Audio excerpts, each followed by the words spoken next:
Hey guys, tonight I need to tell you about 30 days. Not 30 years, not 30 months, 30 days. That is how long Leonard Kip Rhinelander and Alice Beatrice Jones were married, before a newspaper in New Rochelle, New York, printed the fact of it and turned two private people into a national argument. They were married on the 14th of October, 1924, in a civil ceremony at the City Hall in New Rochelle. On the 13th of November, 1924, the New Rochelle Standard Star ran the story on its front page. 30 days. You could take a lease on an apartment and not yet owe the second month's rent. I want to give you the ending before we start, because this channel does not build suspense by hiding outcomes. Leonard's family made him sue to have the marriage annulled. The case went to trial a year later in the Supreme Court at White Plains in Westchester County. His lawyers argued that Alice had committed fraud, that she had concealed from him the fact that her father was a man of color, and that if he had known, he would never have married her. Alice's lawyer answered that argument by having her stand in a room and partly remove her clothing in front of 12 white men. The judge, the stenographer, her own mother, and the husband who was suing her. He did it to prove that her body had never been a secret. The jury believed her. In December of 1925, they refused to annul the marriage. Alice Jones Rhinelander won. She never saw her husband again. I need you to hold on to 3 things tonight. Name them in your mind and keep them there, because each one is going to come back with more weight than it has right now. The first is a printed form, a marriage license issued in Westchester County in 1924, with a set of blank spaces on it, and one particular blank space that mattered more than any other because of what the state of New York did not ask. The second is a word, fraud. It is a legal term with a specific engine inside it, and that engine is going to require a courtroom to decide whether a woman's own face and hands and arms were a fact she could have hidden. The third is a date, the 6th of December 1925. Write it down somewhere behind your eyes. When we get there, you are going to understand that the jury on that day answered a question nobody in that courtroom had actually asked out loud. Now let me tell you what this episode is not. This is not a video about whether Leonard Rhinelander loved his wife. I do not know the interior of that young man, and neither does anybody else. The record contains his letters and his testimony, and those two things disagree with each other so violently that any confident claim about his heart is a guess wearing a costume. This is a video about a machine. It is about what a family with 2 centuries of Manhattan real estate behind it could do to a marriage it had not authorized. Which instruments were available to it? Which of those instruments were legal? And what the law of the state of New York required that family to prove in order to make a wedding disappear. And here is the detail that organizes everything else. New York State had no law against this marriage. None. There was no statute in 1924 that made a marriage between a white man and a woman of color void, or voidable, or criminal, anywhere in New York. 30 other states in the Union had exactly such laws on the books. New York did not. Sit with that for a moment, because it is the hinge of the entire case. The Rhinelanders could not simply point at a law and have the marriage erased. There was no law to point at. If they wanted the marriage undone, they had to invent a wrong. They had to find a legal theory that did not depend on race being illegal, and instead depended on race being hidden. That is why the word fraud is going to matter more than any other word in this story. Fraud was the only door in the building, so fraud is the door they used. But we cannot start at White Plains.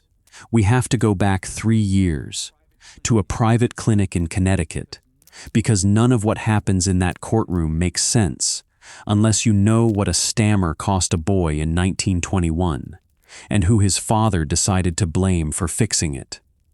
So we are going back to September of 1921 in Stamford. There was an institution there that the newspapers would later call the Orchards. It was an inpatient place, a residential clinic, and Leonard Kip Rhinelander had been sent to it by his father. He was 18 years old.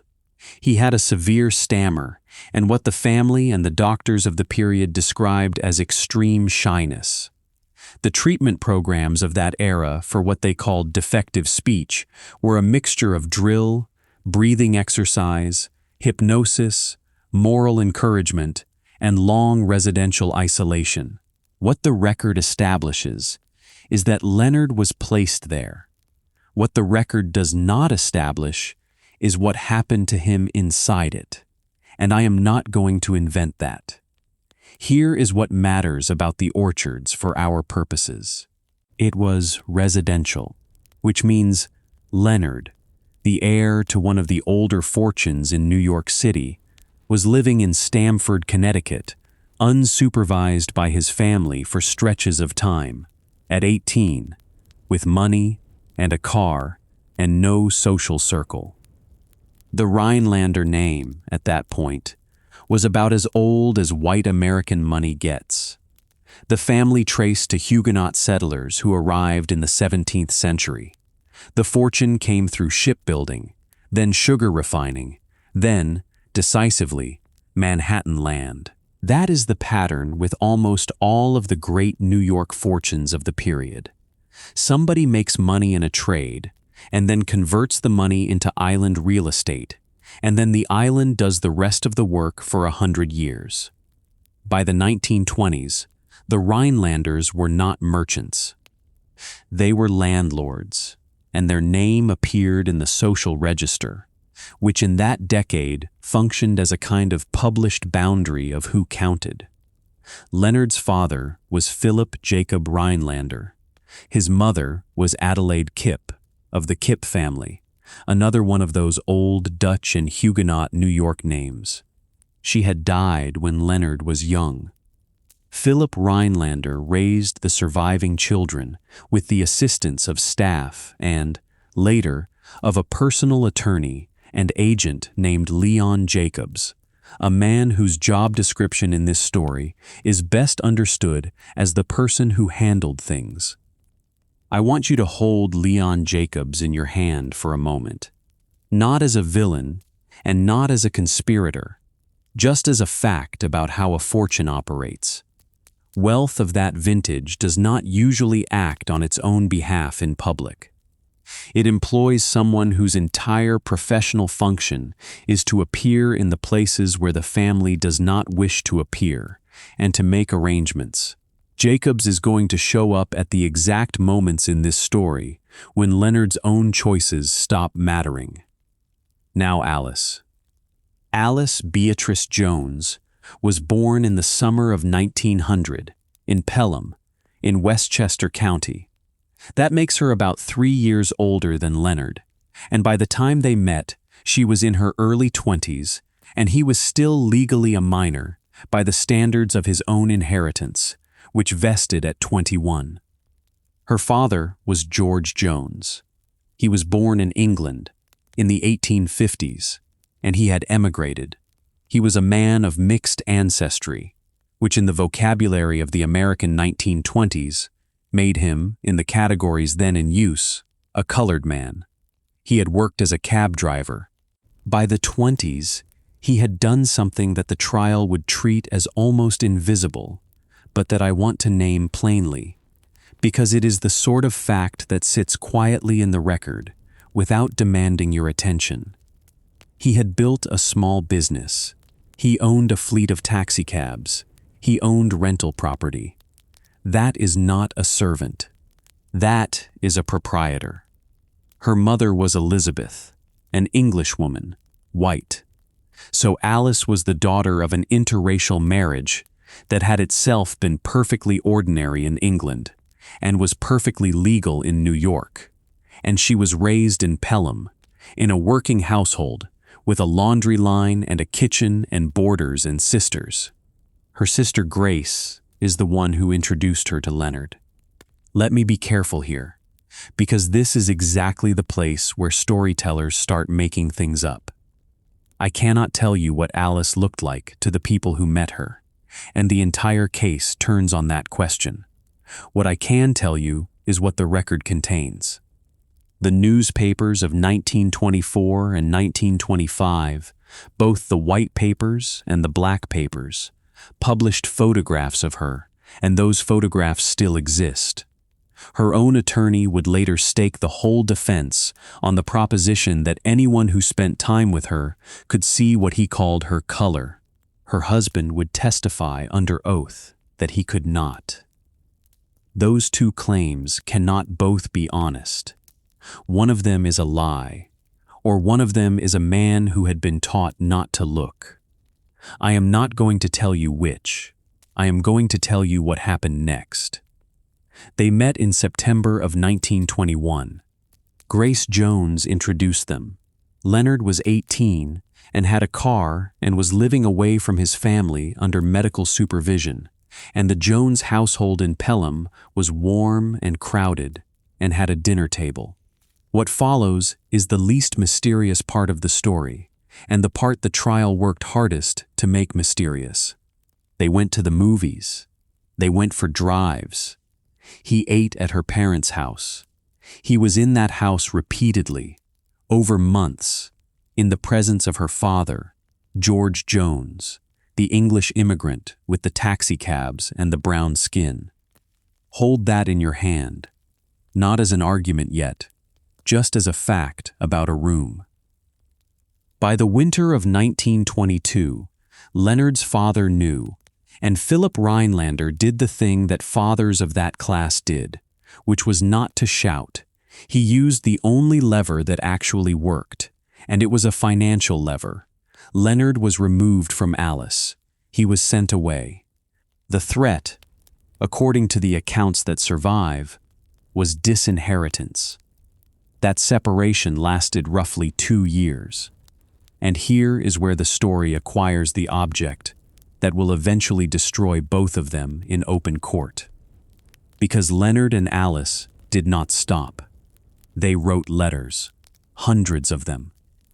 Over 2 years of enforced separation, a young man who could not speak fluently in a room wrote to a young woman without stammering at all, and she wrote back, and they built the entire relationship in ink. Think about the specific cruelty of that, and then hold on to it, because it will return. A stammer is a disorder of speech, not of language. It does not touch the written word. Whatever Leonard could not say aloud in front of his father, he could put on paper at his own pace, and he did, at extraordinary length. The correspondence was the marriage before there was a marriage. Those letters were private. They were written by a young man in a sanitarium and a young woman in Pelham, with no expectation that anyone would ever read them. Every one of them would be read aloud in a courtroom in 1925 to a packed gallery with reporters transcribing. Now, the separation ended, and the reason it ended is arithmetic. Leonard Rhinelander turned 21. On reaching his majority, he came into an inheritance from his grandfather of about $340,000. In the money of the middle 20s, that was a very large fortune in its own right, entirely separate from whatever he might eventually receive from his father. Converted forward to present-day terms, it sits in the range of several $1,000,000. That is not an emotional turning point. That is a structural one. The threat that had held the two of them apart was the threat of being cut off. Once Leonard had his own capital, the threat lost most of its teeth. He was still his father's son, and he would still behave, catastrophically, like his father's son. But he no longer needed his father's permission to eat. They reunited in early 1924. I have moved through those 2 years in about 4 sentences, and that is not fair to them, because those 2 years are the reason the trial went the way it went. So let me go back into them properly. The separation began in the winter of 1922. Leonard was 19. He was taken away from Stamford and away from Pelham at his father's direction, and he was kept away. Now, what does keeping a 19-year-old away actually consist of in a family like that? It does not consist of a locked door. It consists of arrangements. You are enrolled somewhere. You are sent somewhere. There is a program or a property or a course of treatment or a position, and it is a long way from Westchester County, and the money that pays for your life is administered by somebody who reports to your father. Nobody has to threaten you daily. The threat was delivered once, and the architecture does the rest. And this is the part that the family got catastrophically wrong, and I want to be precise about why, because it is the single most consequential mistake anybody made in this story. They separated them physically. They did not separate them. Leonard Rhinelander had a stammer severe enough that his father had committed him to residential treatment for it. In a room, in front of people, his speech failed him. That is what the family had spent money trying to fix. But a stammer is a disorder of speech production. It has nothing to do with language. A person who cannot say a sentence out loud can write that sentence perfectly, at whatever length he likes, at his own pace, with nobody watching him struggle. So when his father removed him from the woman he was in love with, and put a great distance between them, what he actually did was move the entire relationship into the one medium where his son was not disabled. Hundreds of letters, over roughly 2 years. I want you to appreciate the volume, because volume is the fact here. This was not a young man sending a note when he thought of it. This was a sustained correspondence, conducted at length across 2 years by somebody for whom writing was evidently not a chore, but a release. Whatever Leonard Rhinelander could not do at a dinner table, he could do on paper, and he did it to Alice Jones, repeatedly, for 2 years, in his own handwriting, with his own name on it. He built a paper monument to knowing this woman intimately, and then his family took it into a courtroom and argued that he had never really known her at all. There is a phrase for a piece of evidence like that. It is a document created by the party against whose interest it is later offered, at a time when he had no motive to lie and no idea it would ever be read. Lawyers treat that kind of material as unusually reliable, and juries do too, for the obvious reason. A man courting a woman in private in 1923 was not writing for a jury in 1925. That is why Lee Parsons Davis had the case won before the trial started. Everything he did in that courtroom for 3 weeks was in service of one exhibit, and the exhibit had been produced in enormous quantity by the plaintiff himself at his father's instruction, as a direct result of the separation the family had imposed to prevent exactly this outcome. Sit with that for a moment. The mechanism they used to keep them apart is the mechanism that made the marriage unbreakable. Now, the other thing that happened during those 2 years, and it is the thing that ended them. Leonard turned 21. I gave you the number earlier, and I want to look at it properly now, because the number is the whole of the family's leverage and the whole of its collapse. On reaching his majority, he came into approximately $340,000 from his grandfather. Understand what that sum was in the middle 1920s. The median annual income for an American family in that decade was in the neighborhood of $1,500 to $2,000. A comfortable middle-class household ran on a few thousand a year. $340,000 was not a nest egg. It was a capital sum that, invested conservatively at the rates of the period, would have thrown off an income several times what a professional man earned, forever, without touching the principal. It meant Leonard Rhinelander never had to work and never had to ask his father for anything again. And notice where it came from. Not from Philip Rhinelander, from the grandfather. It was a bequest that had been sitting in a will, waiting for a birthday, entirely outside the father's control. Philip Rhinelander's whole strategy for 2 years had been the threat of disinheritance. That threat had an expiry date written into somebody else's estate documents, and the date arrived. That is the second time in this story that a piece of paper drafted years earlier by a person with no knowledge of Alice Jones decided what happened next. The first was the marriage license with nothing on it about race. Now it is a grandfather's will with a vesting age on it. Neither document was about her. Both of them moved her life. They reunited in early 1924.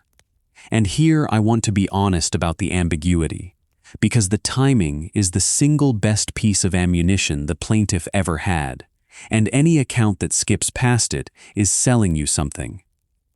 Alice Jones waited 2 years for a young man with no money of his own, and they married in the same year that he came into a fortune. That sequence is real. Isaac Mills was entitled to put it to the jury, and he did. But run the sequence the other way and see what it looks like from the other side of the table. If the objective was money, the rational move for a woman in her position was not to wait 2 years through a threatened disinheritance, with no guarantee the inheritance existed. The rational move was to find somebody available. She was in her early 20s, in a suburb full of men, and she spent the years from 22 to 24 writing letters to a boy her father's neighbors would have told her was never coming back. Both readings survive the evidence. They are still both alive right now in this episode, and they are going to stay alive, because the record does not close them. What is not ambiguous is what happened in the autumn of 1924. They spent time together in New York City. They took rooms, and on the 14th of October, they walked into the City Hall in New Rochelle and were married by a civil ceremony, with no family, no settlement, no contract, and no announcement. I want to point at that last list one more time before we move.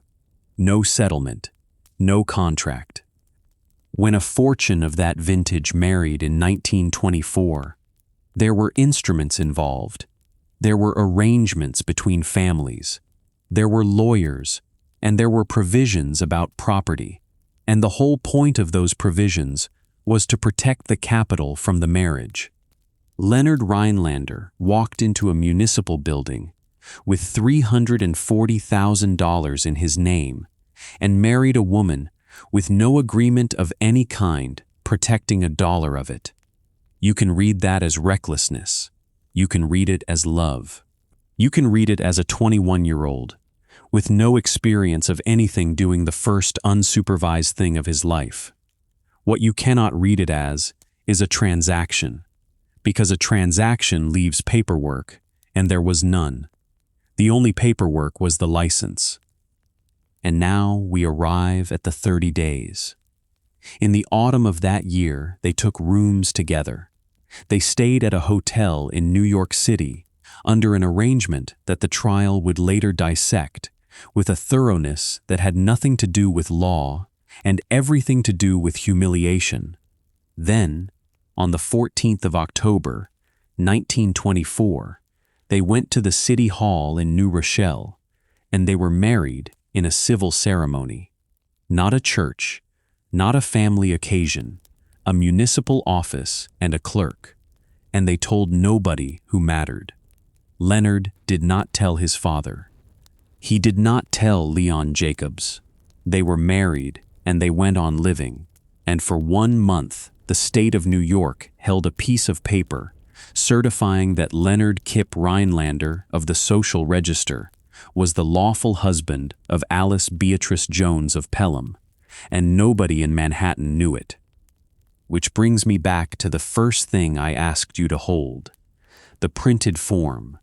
A New York marriage license in 1924 was an administrative document. It recorded names, ages, residences, parents, and prior marriages. It was issued by a clerk who had no authority to interrogate the parties about their ancestry, because New York had not made ancestry a legal element of the transaction. The clerk did not need to know what George Jones's skin looked like, because the statute did not care. The state of New York, in 1924, asked Leonard Rhinelander and Alice Jones for less information about race than a newspaper would demand of them 1 month later. I am not editorializing there. I am describing a form. And this is the first real answer of the night, so let me give it cleanly, rather than making you wait for it. The question people usually ask about this case is why the couple kept the marriage secret. The answer is not that the marriage was illegal, because it was not. The answer is that the marriage was legal, and the family was not going to accept that, and both of them knew it. They were not hiding from the law. They were hiding from Philip Rhinelander. Secrecy in this story is never about legality. It is about a man with money who had already proved once that he could take his son away for 2 years. 30 days later, a reporter in New Rochelle went through the public marriage records, which is exactly what public marriage records are for, and found a name he recognized.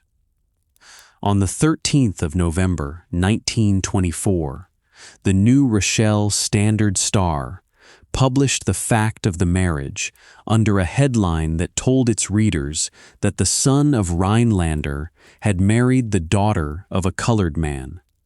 That sentence is doing a great deal of work, and I want to slow down on it, because the grammar of that headline is the grammar of the entire year that follows. Look at who has names in it and who does not. Leonard is identified by his father.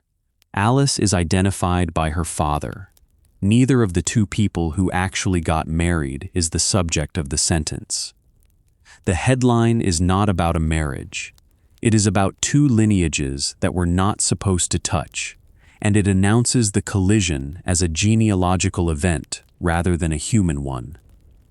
Alice's first public response, given to reporters in the days that followed, was a denial. She said she was not colored. She said her father and mother were both English, and she said she intended to sue the papers that had called her father a colored man. Read that again, slowly, because it is going to be used against her. Both halves of what she said were true in a narrow sense and untrue in the sense her neighbors meant. George Jones was English. He was born in England, and he emigrated from England. He was also a man of African descent. Alice was making a distinction that the American racial vocabulary of 1924 had no room for, and she was making it in a panic, on a doorstep, to men with notebooks. A year later, her own lawyer would stand in a courtroom and concede in open court the exact thing she had denied on that doorstep. He would do it deliberately, on the first day, as a strategy, and the prosecution of her character would begin from there. Leonard, cornered by reporters in the same week, was asked whether he had married Alice Jones. He said yes, and that they were very happy. He was 21 years old, and he had just told the truth in public for the last time in this story. Within days, Leon Jacobs came for him. The mechanism of what happened next is worth naming precisely, because it is the moment the machine engages. Leonard was staying at the Jones house in Pelham with his wife when representatives of his father arrived. He left with them.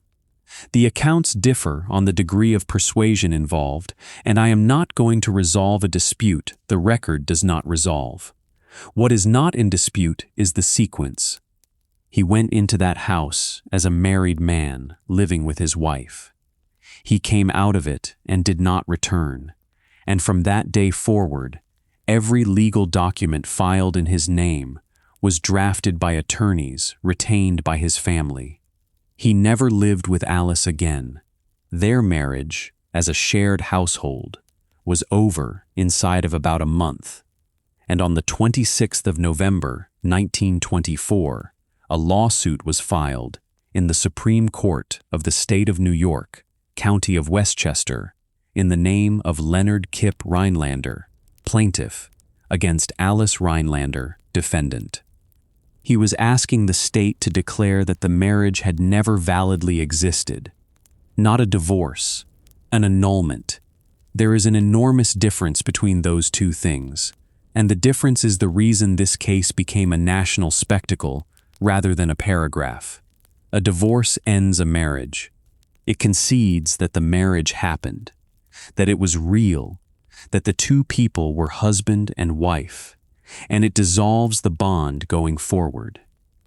In New York, in 1924, a divorce required proof of adultery, which was a humiliating and public thing to prove, but it left the marriage standing in the past tense. An annulment says something different. An annulment says the marriage was defective at the moment of its formation. It says there was never a valid marriage at all. It reaches backward and unmakes the thing. The Rhinelander family did not want Leonard released from Alice. They wanted the record to say that Alice had never been a Rhinelander. They wanted the 30 days deleted. And to get that, under the law of New York, they needed a jury to find fraud. We are going to spend the next chapter inside that word, because it is not a loose accusation. It is a legal instrument with moving parts, and every one of those parts had to be proved. But before we go into the machinery, I want to close the first movement of this story with the thing that will sit underneath everything else. Alice Jones did not file anything. She did not sue. She did not seek publicity, and every indication in the record is that she wanted the marriage to continue. From the 26th of November, 1924, until the verdict, she was the defendant. That is not a rhetorical point. It is a description of her legal posture for the entire ordeal. She spent a year waiting to be told, by 12 men she had never met, whether she had ever been married at all. If this kind of case is what you came here for, the kind where the law is followed carefully and the result is still monstrous, then subscribe. So the next time we open a trial record like this one, you are already in the room. Now, the word fraud. Fraud is not a synonym for lying. In a courtroom, it is a machine with parts, and if any part is missing, the machine does not run. To void a marriage for fraud in New York, the plaintiff had to establish a chain. There had to be a representation of a fact. That representation had to be false. The person making it had to know it was false. It had to be made in order to induce the marriage. The other party had to actually rely on it. And the fact concealed had to go to what the law called the essentials of the marriage relation, meaning it had to be so fundamental that a reasonable person would not have married at all had they known. 6 links. Break any one, and the annulment fails, and the marriage stands. So look at what Leonard's lawyers had signed up for. They were not merely required to persuade a jury that Alice was of mixed ancestry. That part was going to be conceded. They were required to prove that she had actively told him she was white, that she knew this was false, that she said it in order to get him to marry her, and This is the link that broke them, that he had believed it. That last link is the one I want you to look at, because it is the reason this case became what it became. Fraud requires a victim who was actually deceived, not a victim who was careless, not a victim who preferred not to know, actually deceived, which meant the Rhinelander case could not be won by proving what Alice was. It could only be won by proving what Leonard did not know. And the only way to attack that is to establish what he had seen. Now hold the second thing I asked you to keep. The word fraud. Here is the engine inside it, and it is going to run in a direction nobody in that family anticipated. In order to make the marriage disappear, the Rhinelanders had to put a sworn claim on the public record. Their son had spent 3 years with this woman. He had eaten at her father's table. He had written her hundreds of letters. He had shared rooms with her, and he had somehow never noticed anything about her at all. They had to argue that Leonard Rhinelander was a fool. That is not a figure of speech. That was, structurally, the case they were obliged to prove, and their own lawyer would end up making it in those words. Let me steelman the law here before I criticize what was done with it, because the doctrine of fraud in the inducement of marriage exists for reasons that are worth respecting. It protects a person who marries someone concealing an existing spouse. It protects a person deceived about the other party's capacity or intention to have children, or about a communicable disease, or about a fundamental identity. Nobody thinks those protections are ridiculous. They are there because a marriage is a contract that reorganizes a life, and consent obtained by lie is not consent. The doctrine is defensible. What is not defensible is the thing the Rhinelanders asked it to carry, which is the proposition that a woman's ancestry is a concealable fact of the same order as a living husband in another state. But this is where the 20s get uncomfortable, and I am not going to smooth it over. In 1924, that proposition was not fringe. It was mainstream. There were courts in the United States that had held precisely that. 30 states criminalized the marriage outright. The premise that race was a material fact going to the essentials of a marriage was, in most of the country, simply the law. New York was the exception. And the exception is what forced the case into the shape it took, because in a state with an anti-miscegenation statute, this trial does not happen at all. There is nothing to try. The clerk refuses the license, or the marriage is void on its face, and Alice Jones goes home. It is precisely because New York had left the marriage legal that the family had to litigate the inside of Leonard's head. The absence of a law created the spectacle. Now let me tell you about the year that passed, because a year passed, and the year matters. The complaint was filed in late November of 1924. The trial did not begin until November of 1925. For 12 months, 2 young people who had been married for 30 days waited, and the American press filled the interval. I want to be specific about the press, because in 1925, the newspaper was not a medium.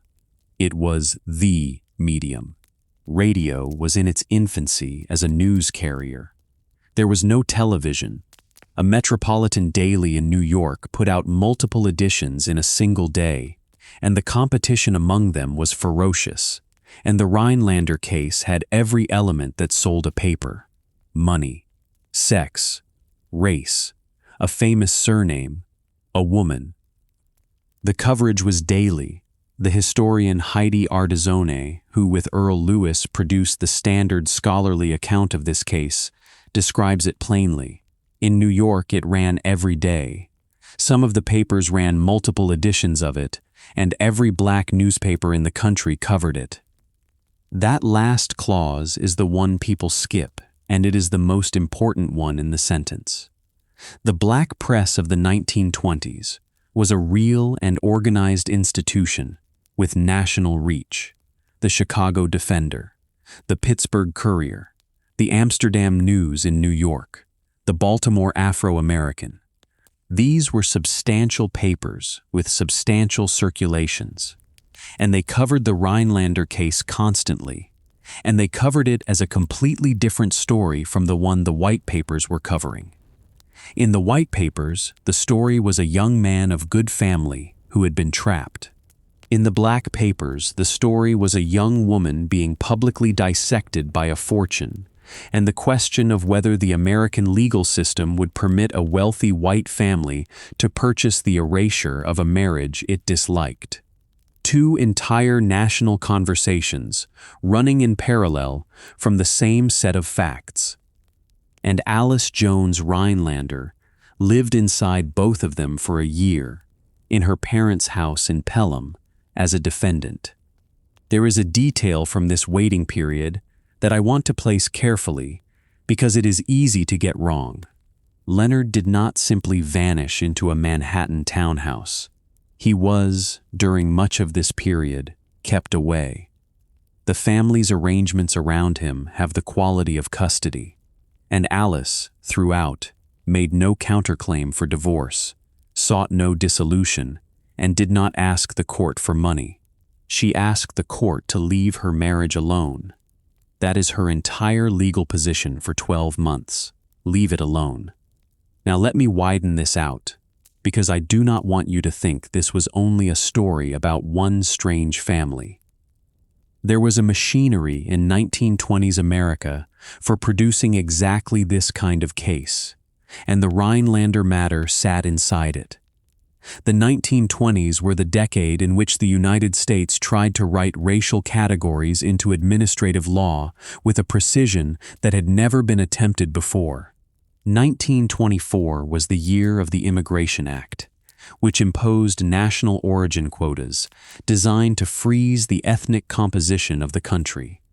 It was also the year Virginia passed the Racial Integrity Act, which required the registration of racial descent and defined a white person as one with no trace of any blood other than Caucasian, subject to a narrow exception.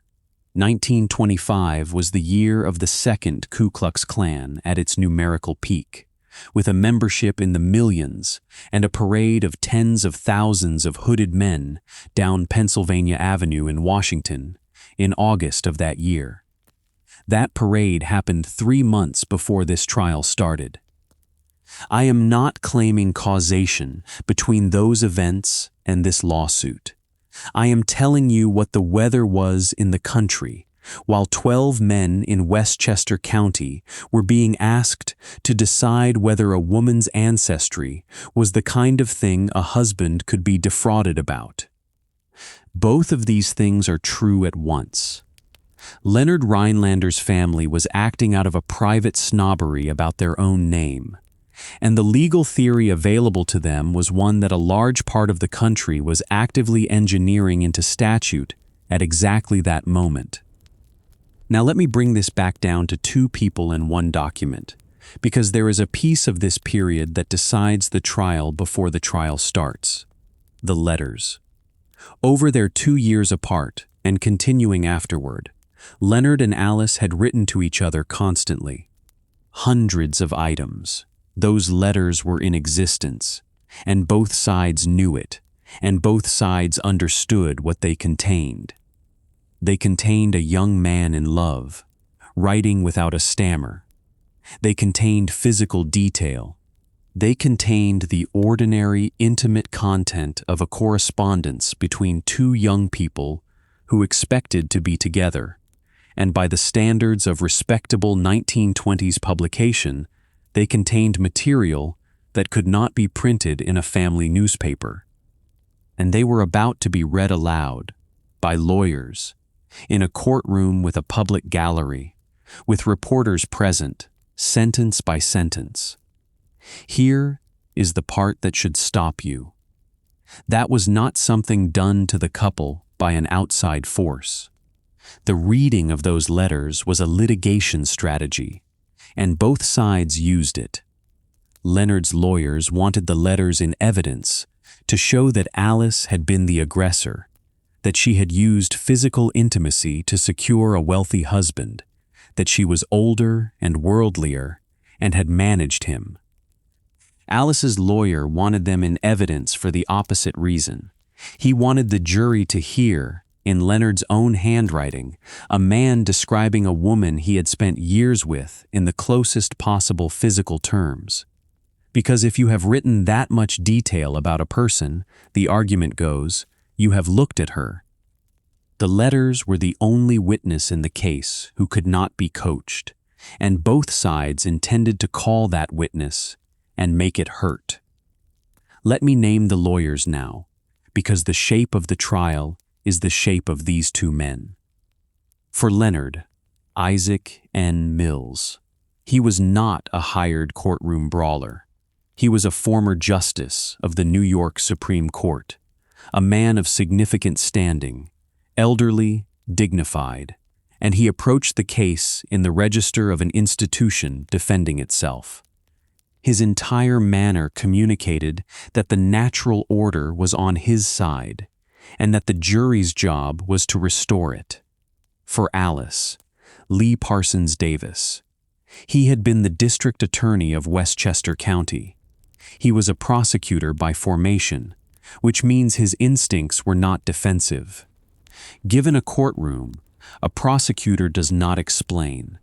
A prosecutor attacks.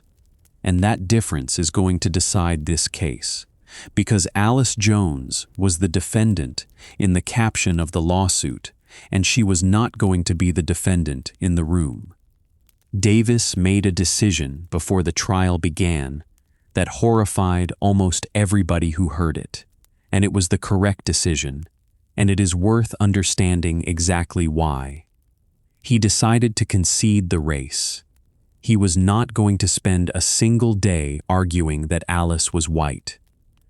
He would put it in front of the jury himself, on the first day, in his own voice, before Mills could do it. He was going to stand up and say that Alice Jones had colored blood. Now understand what that costs and what it buys. What it costs is the thing Alice herself had claimed on her doorstep a year earlier, in front of reporters, when she said she was not colored and threatened to sue the papers. Davis was about to publicly contradict his own client's prior public statement, in front of a jury, on purpose. What it buys is the entire case. Because remember the 6 links. The Rhinelanders did not need to prove Alice was of mixed ancestry. They needed to prove that Leonard did not know. Every hour Davis spent disputing her ancestry would be an hour spent on a question that did not decide anything, and worse, it would have made her look like a liar in the exact way Mills wanted. By conceding it immediately, Davis collapsed the trial down to one question, and one question only. Did this man know? And the moment that is the only question, the case is no longer about Alice at all. It is about Leonard. It is about his eyes, his letters, his 3 years, his dinners at George Jones's table in Pelham. Davis was going to put the plaintiff's own son on a witness stand and make him answer under oath, in public. Either he had known, in which case there was no fraud, or he had not known, in which case he would have to explain to 12 men how. There is a phrase for what Davis built. He built a trap with no exit corridor, and the family walked into it because they had no other route to an annulment. Before we go into the courtroom, I want to deal honestly with the hardest question in this story, and I am going to leave it open, because the record leaves it open. Was Alice Jones marrying for money? That accusation is the spine of the plaintiff's case, and it was repeated for a year in print, and I am not going to pretend the question is beneath consideration, because juries consider it, and this jury was invited to. Here is what supports it. Leonard was 3 years younger than she was. He was, by every account, an unusually vulnerable young man, socially isolated, with a disabling stammer and a documented history of residential treatment. He was rich, and she was not.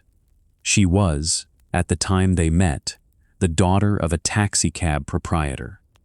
The disparity is real, and any honest account has to say so. Here is what cuts against it. The courtship lasted 3 years, 2 of which were spent apart under threat of his disinheritance, with no realistic prospect at the time that the money would ever arrive. If the objective was capital, waiting 2 years through a paternal disinheritance threat is a strange way to pursue it. She married him in a civil ceremony at a municipal building with no settlement, no contract, and no financial arrangement of any kind. And after the marriage was exposed, when a great deal of money would have been available to her in exchange for going away quietly, she did not take it. She spent a year as a defendant. Both possibilities live inside the same 3 years. A woman can love a man and also know what he is worth. Those 2 facts do not cancel. I genuinely do not know the proportions, and anybody who tells you the record settles it in either direction is telling you something the documents do not support.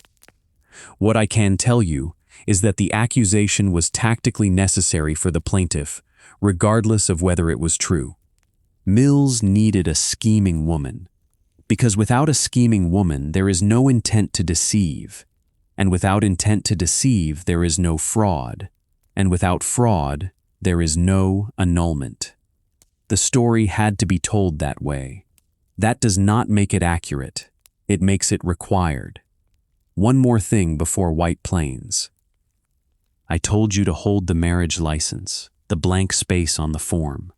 Here is where it comes back for the first time. In the year between the filing and the trial, a very large number of people in the United States were arguing about what Alice Jones was. Newspapers ran photographs. Columnists speculated about her features. Readers wrote letters. The country conducted an amateur inspection of a private citizen for 12 months. And in all of that, no public authority anywhere had ever asked her. The state of New York had married her without asking. The clerk in New Rochelle had filled out a form that had no box for it. Not one government office in her life had ever required Alice Beatrice Jones to declare a race, because the state she lived in had not built a machine for that question. So the country built one instead. It was called the Supreme Court of the State of New York, County of Westchester, and it convened in White Plains in November of 1925. And for the first time in her life, the question was going to be put to Alice Jones, officially. Not by a clerk with a form. By 12 men in a room, looking at her. White Plains in November of 1925 was a county seat of about 20,000 people, with a courthouse built for the ordinary business of Westchester. Deeds, wills, assaults, contract disputes between builders. It was not built for this. The trial opened in the middle of November and ran into the first week of December. The courtroom seated a few hundred. The crowds outside it were in the thousands. People queued before dawn. Court officers had to manage a line. Reporters from every New York daily, from the wire services, from the black press, and from papers as far away as Chicago and Los Angeles were in that building every day for 3 weeks. A jury was selected, 12 men, all of them white, all of them from Westchester County. Working men, tradesmen, small proprietors, the ordinary panel of a county court. I want to say the obvious thing plainly, rather than leaving it as an atmosphere. There was no possibility of a woman on that jury in New York in 1925, because women were not yet eligible for jury service in the state. There was no realistic possibility of a black juror, so a question about the marriageability of a woman of color was going to be answered exclusively by white men, several of whom would spend the next 3 weeks being shown her body and reading her love letters. That is not a rhetorical flourish. That is the composition of the tribunal. Isaac Mills opened for the plaintiff. His theory was clean, and it was the only theory available to him. Leonard Rhinelander, he said, was a young man of limited social experience who had been pursued, managed, and finally captured by an older woman who had concealed from him the one fact that would have ended the courtship instantly. She had told him she was white. He had believed her. Had he known the truth, he would never have married her, and no man of his position would have. Therefore, the marriage was procured by fraud, and the court should declare it void. Then Lee Parsons Davis stood up for the defense, and in his opening statement he told the jury that Alice Jones had colored blood. The room reacted. The papers reported it as a sensation. Mills had come prepared to spend days proving a thing the defense had just handed him in a sentence, and then Davis explained why he had done it, and the trap closed. If she never hid it, he told them, there was no fraud, and she never hid it, because she could not have hidden it, because it was visible to anyone who looked at her, and Leonard Rhinelander had looked at her for 3 years. That is the entire defense. 2 sentences. Everything that follows for 3 weeks is Davis proving the second one. He began with the plaintiff himself. Leonard Rhinelander was called, and he was on the witness stand, in one form or another, for days. He was 22 years old. He had a severe stammer, and he was being examined in a packed courtroom about the most intimate months of his life by a former district attorney. I want to slow down here, because this is the part of the trial where the moral accounting gets genuinely difficult, and I am not going to simplify it in either direction. What Lee Parsons Davis did to Leonard Rhinelander on that witness stand was brutal. It was legally proper, it was strategically necessary, and it was brutal. He took a young man with a documented speech disability and a documented history of residential treatment, and he cross-examined him for days. There was a gallery. There was a national press corps, and Leonard was made to describe, out loud, in a stammer, the physical details of his relationship with the wife he was suing. Davis was not doing this out of cruelty. He was doing it because the letters existed. Here was the vice. Leonard had written those letters. The letters described Alice in detail. If Leonard admitted on the stand that he had written them and meant them, then he had spent years in intimate physical proximity to this woman, and the claim that he had never perceived her ancestry became difficult to state without laughing. If instead he disowned the letters, or claimed he had not meant what he wrote, then he was a man who lied in writing to the woman he was courting, and his credibility as a witness about anything was finished. Either he had seen her, or he was a liar. Davis did not need him to choose. He needed the jury to watch him fail to choose. And there was a third and worse option, which is the one the plaintiff's case actually required, and Mills eventually had to say it in open court in his own words. The alternative to Leonard being a liar was Leonard being what his own counsel called a dupe, a weakling, a young man so thoroughly incapable that a woman had led him through 3 years, a correspondence, a hotel, and a wedding without his ever forming an accurate impression of who she was. Understand what that means. In order to save the family name, the family's own lawyer stood in a public courtroom and argued that the heir to that name was not competent to know what he had married. They were willing to trade his mind for her name. The letters were read. I am not going to reproduce their contents, partly because the surviving reporting of them is filtered through the printing standards of 1925, and I cannot verify wording, and partly because the specific sentences are not the point. The point is the procedure. Lawyers stood in a courtroom and read private correspondence aloud, item after item, for the benefit of 12 men and a gallery and the wire services. The newspapers then printed as much of it as they were permitted to print. The American public read a stranger's love letters over breakfast. Both of those young people sat in the room while it happened. There is a detail here that sits quietly in the record and should not. Leonard's letters were long, extraordinarily long. This was a man who could not order a meal without struggling, and who wrote to this woman at a length that suggests writing was the only place his interior life had a door. The trial took the one channel where he was fluent and turned it into the evidence against him.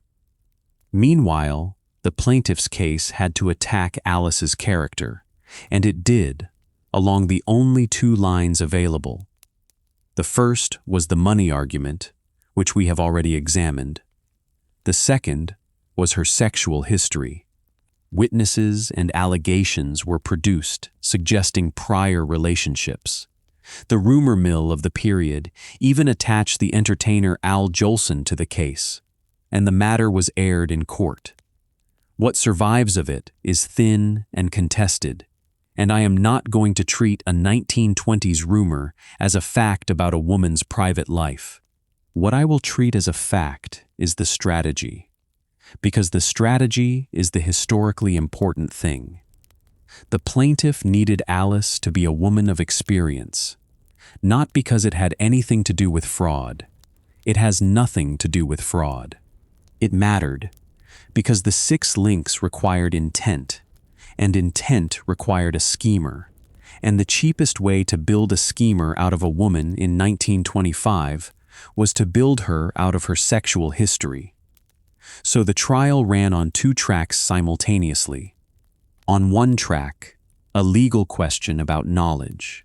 On the other, a public destruction of a woman's reputation conducted in a room she could not leave. And now we come to the 23rd of November. Davis had a problem that no amount of cross-examination could solve. He had established that Leonard had spent 3 years with Alice. He had established the letters. He had established the dinners at the Jones house in Pelham with her father present. He had established the hotel. But every one of those things was testimony. Testimony can be disputed. Mills could stand up in summation and tell the jury that Leonard was young and infatuated and did not look closely, and that the defense had proved proximity but not perception. Davis needed the jury to stop hearing about it and see it. So he asked the court for permission to have Alice partially disrobe in front of the jury. The 12 men would observe for themselves what any person in Leonard Rhinelander's position would have observed. Then they could judge whether a man who had shared a room with this woman could plausibly have failed to notice. Permission was granted. They did not do it in the open courtroom. They did it in the judge's chambers, which the reporting of the day treated as a decorum, and I want to be precise about who was in that room, because the list is the fact. The 12 jurors, the judge, the lawyers for both sides, the court stenographer, Alice's mother, Elizabeth Jones, and Leonard Rhinelander, the husband who was suing her. Alice was brought in. According to the account entered in the court record, she let down her coat so that the upper portion of her body, as far down as the breast, was exposed. She then covered the upper part of her body again and showed the jury her bare legs, up as far as her knees. She wept. That is in the reporting of the day. She stood in a room full of men who were there to look at her, and she cried, and nobody was permitted to stop the proceeding because the proceeding was the evidence. Let the full weight of that settle. A courtroom in the state of New York in the 20th century resolved a legal question about a marriage by requiring a woman to expose her body so that strangers could rank her skin. Now I am going to say the thing that makes this episode difficult, and I want you to hold both halves of it at once, because the history does not permit you to hold only one. That was the moment Alice Jones won her case. It was almost certainly the single most effective piece of advocacy any lawyer performed in that courthouse in 1925. Everything Mills had built depended on the jury being able to imagine that Leonard had not perceived what he was marrying. Once those 12 men had stood in a room and looked at her, that imagination was no longer available to them. They could not go back to not having seen. Her lawyer saved her marriage by handing her over to be inspected. And here is the part I refuse to soften. Davis did not invent the logic that made that work. He borrowed it. The entire evidentiary power of that moment rests on the premise that race is a thing you can read off a body by looking, that a group of untrained white men in a room are competent to perform that reading, and that their reading is proof of what a fourth man perceived years earlier. That is not a legal principle. That is a folk belief with a courtroom around it. Davis used the racial thinking of 1925 as a weapon against the family that had come to court armed with it. He won by making the jury do, officially, in a chambers, the exact thing the whole country had been doing informally with her photographs for a year. Both of those things are true. It was a brilliant defense. It was a humiliation performed on a private citizen by an arm of the state. The jury never had to reconcile those two facts. Summations came at the beginning of December. Mills, for the plaintiff, made an appeal that has survived in the reporting because of how nakedly it abandoned the legal question. He told the jury, in substance, that there was not a father among them who would not rather see his son in his casket than see him married to a woman of color. Read that again, slowly. That is not an argument about fraud. It contains no representation, no falsity, no knowledge, no inducement, no reliance, no materiality. It does not touch a single one of the 6 links. It is a father in a jury box, being asked to imagine burying his son, and told that the burial would be preferable. It is also, I think, the most honest sentence spoken in that courtroom in 3 weeks, because it names the thing the lawsuit was actually about. Not fraud, never fraud. Fraud was the doorway. The room behind the doorway was that sentence. Davis, for the defense, went the other way entirely. He gave the jury the technical exit, and he made it small and safe and easy to walk through. He told them that a verdict for Alice was not a verdict compelling anybody to live with anybody. It did not order Leonard back to her. It did not approve of the marriage. It did not bless it. It answered one narrow question, which was whether this woman had defrauded this man. And if the answer was no, then the annulment must be denied, and everything else in their lives was their own business. That is a superb piece of jurycraft. He took 12 white men in 1925 who almost certainly did not approve of this marriage, and he told them they did not have to approve of it. He gave them permission to rule for Alice without ruling for the marriage. The case went to the jury in the first week of December of 1925. The court did not hand them a single question. This was a jury put to specific written interrogatories, a set of separate factual questions that the judge required them to answer individually, so that the verdict would rest on identified findings rather than a general impression. The contemporary accounts describe a set of questions in that form, and the reporting of the exact number and wording is not consistent enough for me to recite them to you as though I had the paper in my hand. What is consistent, and what matters, is the substance of what they were asked. Had Alice represented to Leonard that she was white? Had he believed it? Had that belief induced him to marry her? They deliberated. The accounts of the length vary, and I am not going to give you a false precision on it. What is not disputed is that it was not long. This was not a jury that agonized for days. On the 6th of December, 1925, they came back. They found for Alice Jones Rhinelander. They found that she had not defrauded him. The annulment was denied. The marriage stood.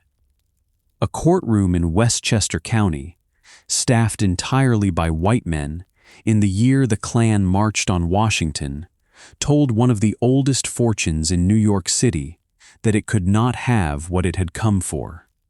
Now hold on to the third thing I asked you to keep. The 6th of December, 1925. Because here is what that jury did not decide, and this is the sentence that the next 30 years of these two lives hang from. They did not decide that the marriage was good. They did not decide that Alice was welcome. They did not decide that the Rhinelanders had to receive her, or that Leonard had to return, or that she was entitled to $1. A jury verdict rejecting an annulment does not create a household. It only refuses to unmake one. Davis had told them so himself in Summation, and he had told them so because it was the truth, and because the truth was tactically useful. The verdict established insufficiency of proof of fraud. That is all a verdict can ever establish. It does not establish love, and it does not establish welcome, and it certainly does not establish a future. Alice Rhinelander walked out of that courthouse in December of 1925, having won the most publicized civil case in the United States that year. She was 25 years old. She was legally the wife of a man who was not coming back. She had been examined by a jury. Her letters had been read aloud into the national press. Her father's ancestry had been argued over by strangers for 13 months.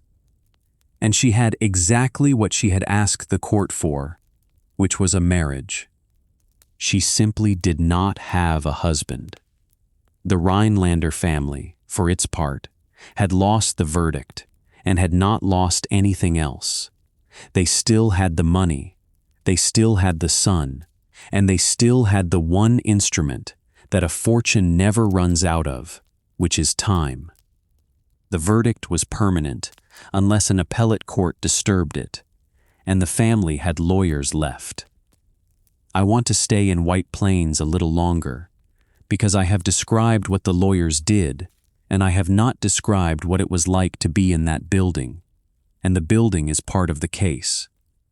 Understand first what a trial was in 1925 as a form of public entertainment. There was no broadcast media covering courtrooms.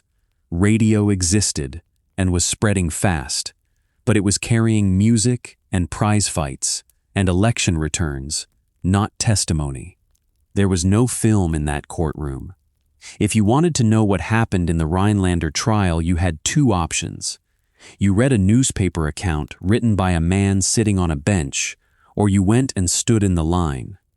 Thousands went and stood in the line. The courtroom in White Plains held a few hundred people. The crowds outside it were reported in the thousands, forming before the building opened, in November and December in Westchester weather. Court officers had to manage the flow. People who could not get in waited outside for the reporters to come out. And the composition of that crowd is a detail that the contemporary accounts noticed, and that I want you to notice. It was substantially female. Women came, in large numbers, day after day, to watch this particular case. I want to resist an easy explanation there. It would be simple to say they came for scandal, and some of them surely did. But consider what was actually on offer in that room. A woman was being sued by a wealthy family that wanted the law to say she had never been married. Her private letters were being read out. Her body was being discussed by lawyers. Her sexual history was being alleged at by strangers. Her worth as a wife was being evaluated by 12 men. There were a great many women in 1925 for whom that was not an exotic spectacle. It was an amplified version of a familiar arithmetic. Now the press. I said earlier that the newspaper was the medium, and I want to put numbers on that because the scale is difficult to imagine from here. New York City, in the middle 1920s, supported more than a dozen daily newspapers competing against each other in the same market. Circulation was measured in the hundreds of thousands, and, for the largest of them, in the millions. Papers put out multiple editions in a single day and rewrote their front page between editions. A story with legs could be reported, updated, and re-reported 4 or 5 times before dinner. The Rhinelander trial had legs for 3 straight weeks. And what the papers were printing was not summary. It was transcript. Testimony was carried at length, question and answer, because the reading public wanted the actual words, which means that the reading of those love letters in a Westchester courtroom was not an event confined to a room with a few hundred people in it. It was a publication event. The letters entered the American press as text. 2 young people wrote to each other privately, and the country read the correspondence in installments over breakfast, and the installments were determined by whatever the lawyers chose to read aloud that morning. There is a thing that happens to a person after that, and I cannot document its interior, so I will document its exterior. Alice Rhinelander lived another 64 years and gave the public essentially nothing. No memoir, no serialized account, no interviews of substance, in an era that had begun to pay very well for exactly that material. A woman who had been one of the most photographed people in the country simply stopped speaking to it. I am not going to tell you what she felt. I am telling you what she did, for 64 years, consistently. Now let me deal with something in the trial itself that I have been putting off, because it is the part that is hardest to look at directly. The defense case required Alice's family. Her mother, Elizabeth, was in the judge's chambers during the examination. Her father, George Jones, the English immigrant whose ancestry was the entire subject matter of the lawsuit, was present at the trial and gave evidence. Think about what that means as a matter of pure evidentiary function. The question before the court was whether Leonard Rhinelander could have failed to perceive that Alice's father was a man of color. Leonard had eaten in that man's house. He had sat across a table from him. The single most powerful piece of evidence available to the defense was not a document. It was George Jones, standing up in a courtroom in front of 12 men who had already been told what the case was about. His body was the exhibit. That is what the fraud theory did to that family, because the plaintiff had made a man's appearance into the material fact of the lawsuit.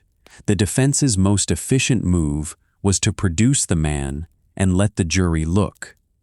The father was not a witness to an event. He was the proof of a proposition about his own skin. There is no dignified way to conduct that, and it was conducted. Now, the atmosphere of the summations, because I gave you the 2 arguments, and I did not give you the room. By the beginning of December, this trial had been running for weeks in a small courthouse packed past its comfort, in winter, with a gallery that had queued in the dark to get in. Isaac Mills was a former judge of that same court system, elderly, speaking to a jury of Westchester men about the ruin of a Westchester family. Lee Parsons Davis had been the district attorney of that county, which means several of the people in that room had watched him prosecute their neighbors. Two local institutional men, arguing over a marriage between a New York fortune and a cabman's daughter in front of 12 local tradesmen. And Mills, at the close, reached for the casket. I told you what he said, that there was not a father among them who would not rather see his son in his casket than married to a woman of color. Now I want to look at that sentence as a piece of craft, because it is more revealing than its shock value suggests. Mills was a former justice of the Supreme Court of the state of New York. He knew exactly what the elements of fraud were. He had spent 3 weeks failing to prove reliance, and in his final address to the jury, he abandoned the elements entirely and made a direct appeal to their identity as fathers. A lawyer does that when he has concluded that the evidence will not carry him. That sentence is not the confident close of a man who thinks he has proved his case. It is the close of a man who knows the letters killed him 3 weeks ago and is asking 12 strangers to decide the case on tribe instead of proof. And they declined. I want to be very careful about how I say the next part, because there is a version of it that is sentimental and false. Those 12 men did not reject the sentence about the casket because they disagreed with it. There is nothing in the record to suggest they disagreed with it. Westchester County in 1925 was not a place where a jury of white tradesmen was likely to be scandalized by that proposition. They rejected the lawsuit. Davis had spent 3 weeks making sure that the only way to grant the annulment was to sign your name to the statement that Leonard Rhinelander was too stupid to know who he had married and had been outmaneuvered for 3 years by a woman from Pelham. And then Mills stood up and asked them to do it as an act of fatherly solidarity. 12 men were asked to protect a rich boy by declaring him a fool. They would not. That is a colder finding than the one people usually take from this case, and I think it is the accurate one. This is not a story about a jury that rose above its era. It is a story about a family that constructed a legal theory so degrading to its own son that a jury of men who probably shared its prejudices still could not be persuaded to certify it. The Rhinelanders were not defeated by tolerance. They were defeated by the shape of their own pleading. And there is one more thing in that summation that I want to leave with you before we move on. Davis told the jury that a verdict for Alice did not compel anybody to live with anybody. He was telling them the truth, and he was telling them the truth because he needed it to be easy for them, and it was easy for them, and it worked. But listen to what that sentence actually promised, and to whom. He was reassuring 12 white men that finding for his client would not put this woman into anybody's family. He was selling the verdict by minimizing what the verdict would give her. Alice Jones was sitting in that room while her own lawyer explained to the jury that ruling in her favor would cost them nothing, because it would not actually give her a husband. He was right. It did not. He won her case with the truest and smallest description of the prize that anybody offered in 3 weeks, and that description turned out to be an exact forecast of the next 64 years of her life. Before we follow the appeal, I need to take you out of the courthouse, because there is a whole country standing outside it, and the country is part of the evidence. Start with the geography, because the geography is not incidental. Pelham and New Rochelle sit next to each other on the western edge of Long Island Sound, about 15 miles north of Manhattan. In 1924, this was the near suburb. It was where the commuter line ran. It was where families with money kept large houses, and it was also in the same square mile where the people who serviced those houses lived. Domestic staff, drivers, tradesmen, gardeners, laundresses. George Jones drove a cab there and then owned cabs there and then owned buildings there. His daughters grew up in the same municipality as people whose names were in the social register, in a completely different economic world, on the same streets. That adjacency is the thing that made the marriage possible, and it is the thing that made it intolerable. Leonard Rhinelander did not have to cross a state line or a color line drawn on a map to reach Alice Jones. He drove 20 minutes. The American racial order of the 1920s was constructed to prevent exactly that proximity from producing exactly that result, and it had built its machinery mostly in the South, where the machinery was statutory. In Westchester County, the machinery was not statutory, it was social. It ran on invitations, memberships, addresses, and the tacit certainty that these two worlds shared a post office and would never share a surname. The marriage broke the tacit part. And because the machinery in New York was social rather than legal, the enforcement had to be improvised, and improvised enforcement is expensive and public, and it is what we have been watching. Now the country. I told you the black press covered this case constantly, and I want to explain what they were covering, because it was not the same story. For black American readers in 1925, the Rhinelander case was not a curiosity about a rich boy. It was a test of something that ran through millions of lives, which was the question of what happened when the categories the country insisted on stopped working. Alice Jones was the daughter of a mixed marriage. In the American vocabulary of the period, she was colored.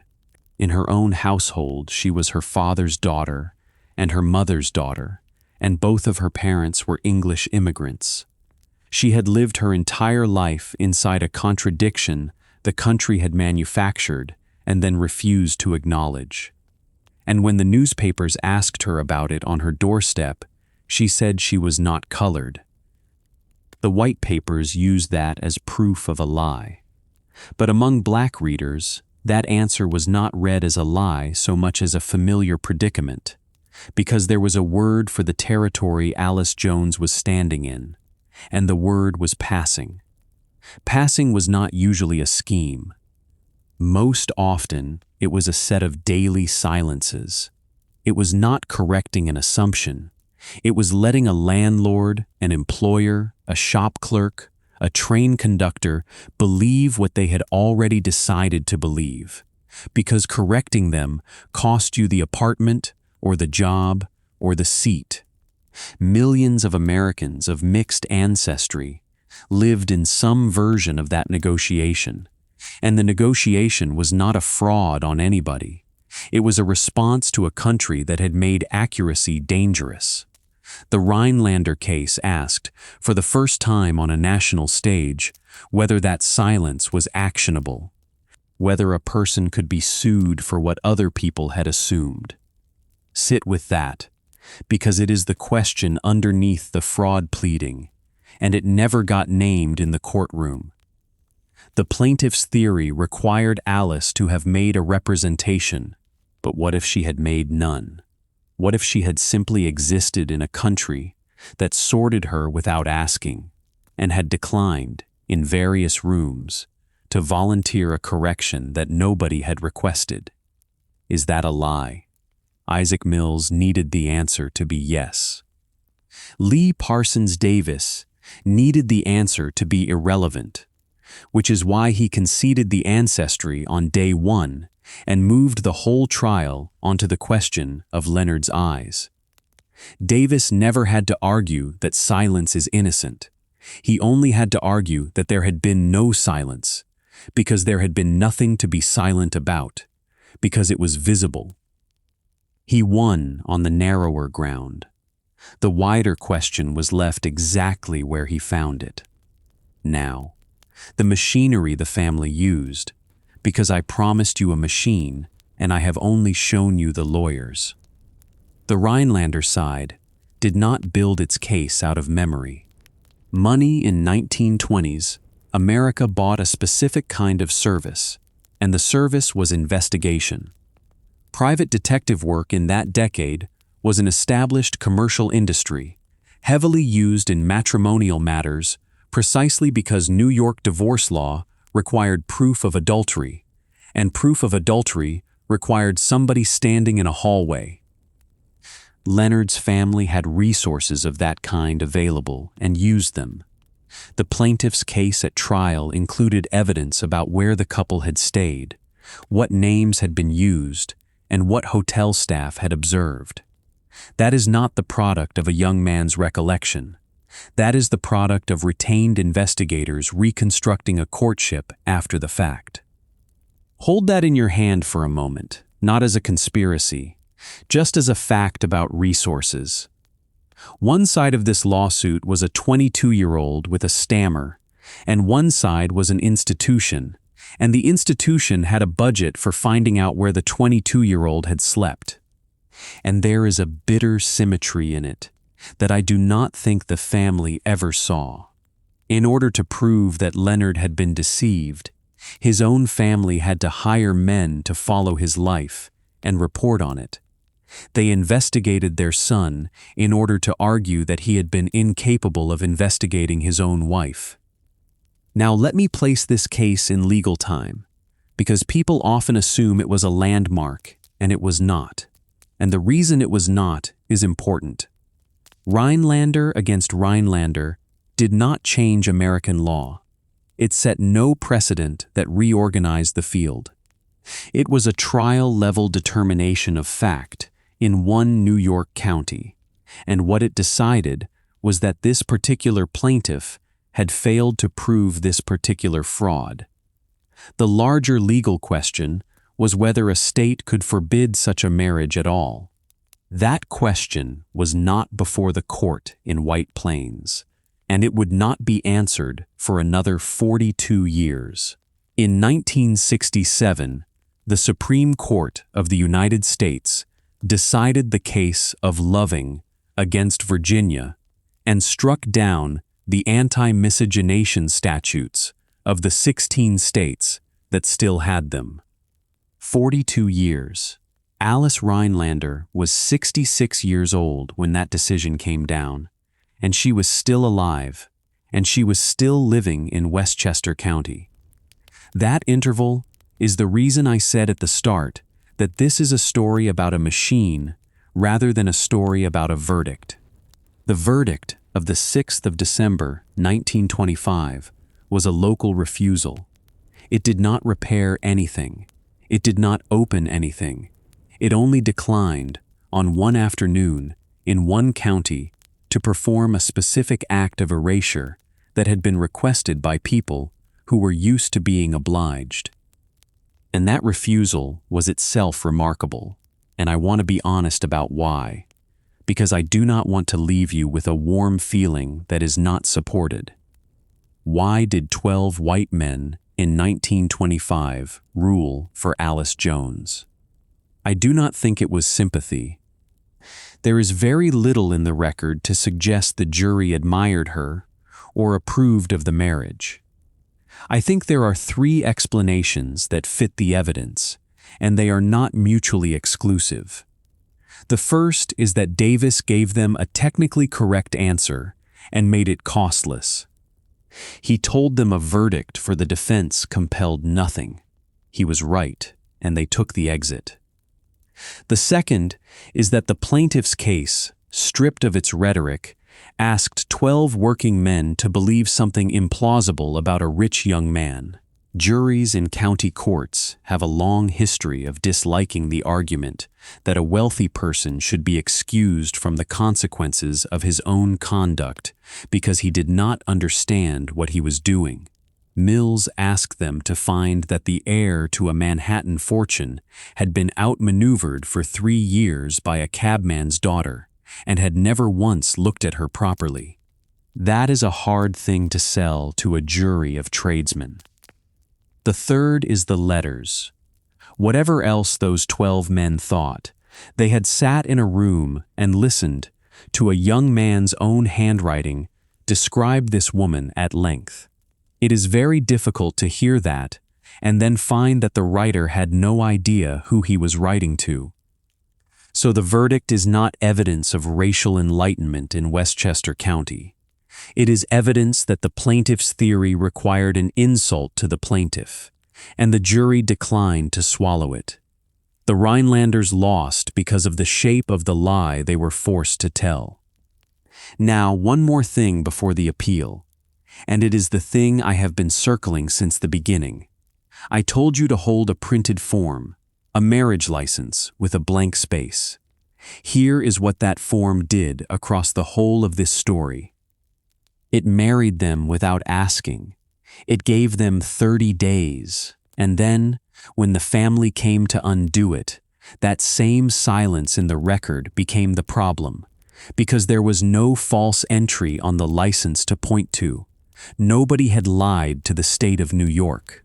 The state of New York had not inquired, which meant the fraud, if there was one, had to have been committed not against the government, but against a person, privately, in rooms with no witnesses, over 3 years. And to prove a private fraud, you have to open the private rooms. That is why the letters were read. That is why the hotel was investigated. That is why a woman had to stand in a chambers and take down her coat. The blank space on the form is the reason the whole of their intimate life had to be entered into evidence. Because the state had asked nothing, the court had to ask everything. That is not an accident of this case.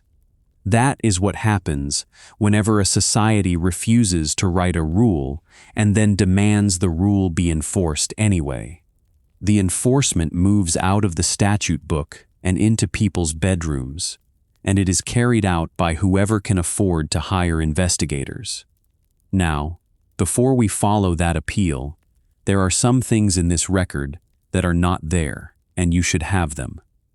Before the appeal, I owe you an accounting of what this record does not contain, because a case this famous accumulates confident detail the way a coat accumulates lint, and I would rather hand you the gaps than let you carry a false certainty out of here. Start with the smallest and work up. The length of the jury's deliberation is reported differently in different places. Some accounts have it very short indeed. Others are vaguer. This channel has made a habit of treating deliberation time as an indictment, and I am not going to do it here, because I do not have a figure I can stand behind. What is consistent across the accounts is that it was not a long deliberation, and there was no deadlock. That is as far as the evidence takes me, and it is where I am going to stop. The identity of the trial judge is stated with confidence in a number of modern retellings, and those retellings do not all agree with each other, and at least one of the names in circulation belongs to a judge who sat on a different court.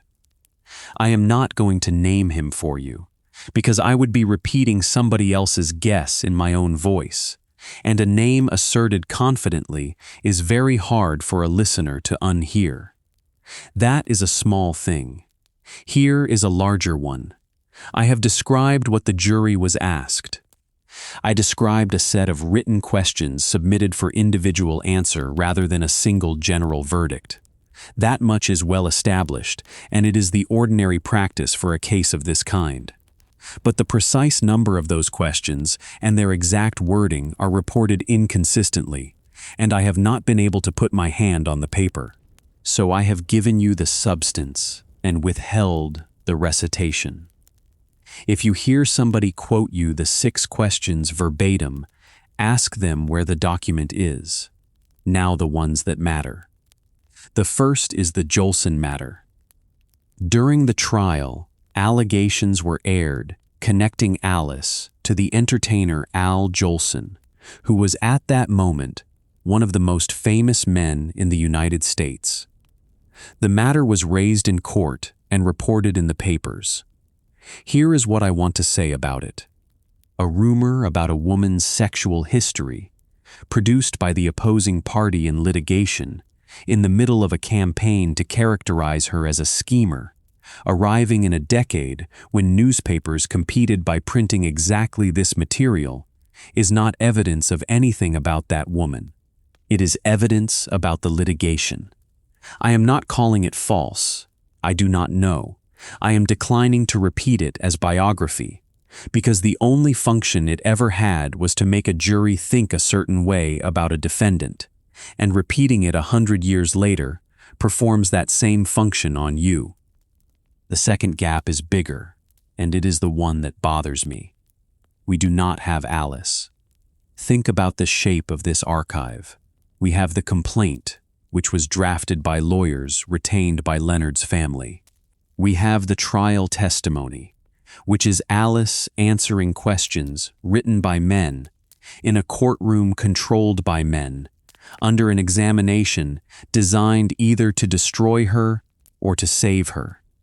We have the letters, and the letters we have discussed the most are Leonard's. We have the press, which was covering her rather than quoting her, and which had a commercial interest in a particular version of her. And then we have 64 years of deliberate silence.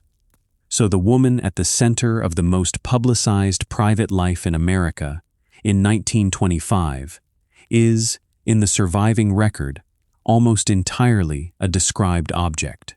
Almost everything we know about what Alice Jones was like is filtered through people who wanted something from her, including her own attorney, whose entire strategy required presenting her a particular way. That is not a flaw in the storytelling. That is the actual condition of the evidence. And any account that gives you a confident interior life for Alice Rhinelander has manufactured it. I am not going to manufacture it, which means this episode has a hole in the middle of it, exactly where the protagonist should be, and I would rather you see the hole. The third gap is Leonard. Was he coerced? You will find accounts that describe him as a captive of his family, removed from his wife against his will, and made to sign pleadings he did not understand. You will find other accounts that describe a young man who wanted his inheritance and his social position more than he wanted his wife, and who took the exit his father offered him. The evidence supports pieces of both. He was removed from the Jones house by his father's representatives. He was, at every subsequent stage, represented by his family's lawyers. He never lived with her again, and he did not, so far as the record shows, ever attempt to. But he also testified. He sat in a chair, under oath, and gave evidence in support of a lawsuit brought in his name against his wife. Nobody made him do that, in the sense of a hand on his arm. And he pursued the appeal, and he went to Nevada, and he took a false name, and he obtained a divorce by default from a woman who did not appear. A man can be a victim of his family and also the instrument of it. Those two things sit inside the same person very comfortably. That is the ordinary way that coercion works in wealthy families, and it does not require anybody to be tied to a chair. It requires a young man to be shown, once, at 19, that the alternative is exile, and then never to have to be shown again. I genuinely do not know how much of Leonard Rhinelander was in that courtroom. The fourth thing is not a gap. It is a correction, and it is the one I most want you to leave with.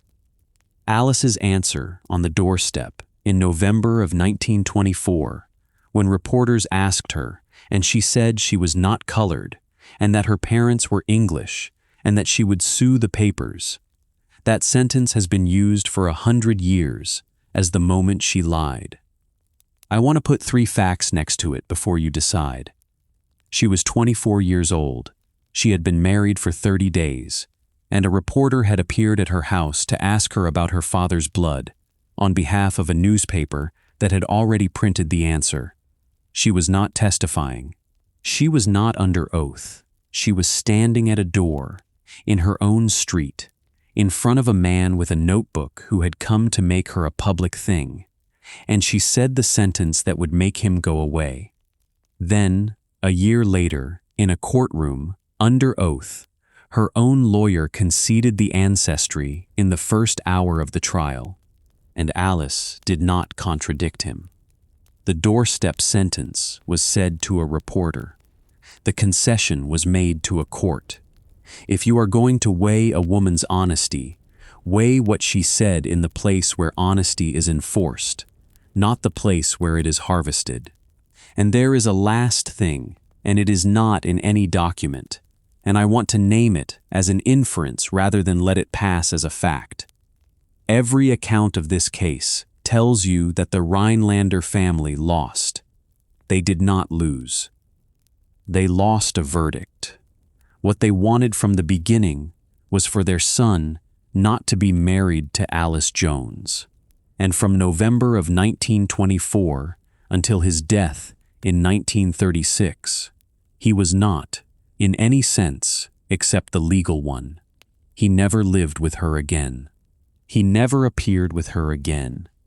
The verdict of the 6th of December 1925 gave Alice a piece of paper and gave the Rhinelanders everything else. That is a claim about outcomes, and I can support it entirely from the dates. The law said the marriage stood. The family made sure the marriage was empty. Those 2 facts held simultaneously for 11 years, and then he died, and only one of them was left. Both of those possibilities live inside the same verdict. Now, the appeal. Leonard's lawyers took the verdict to the Appellate Division of the Supreme Court of the State of New York, 2nd Department, which is the intermediate appellate court that reviews Westchester cases. They argued the trial court had erred. The appeal was unsuccessful. The verdict stood. That is the whole of the appellate story, and it is short for a reason that is worth explaining, because it tells you something about what a jury verdict actually is. An appeal is not a second trial. An appellate court does not rehear the witnesses, and it does not decide who it believes.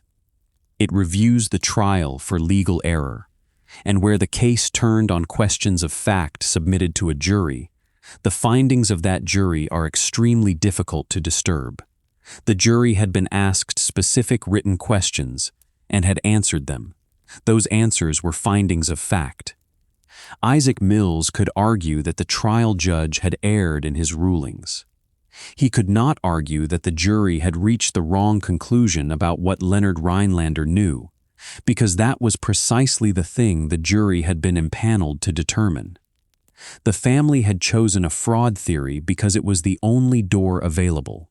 The problem with a fraud theory is that it turns your case into a question of fact, and questions of fact go to 12 men, and 12 men are the one thing money could not buy in that building.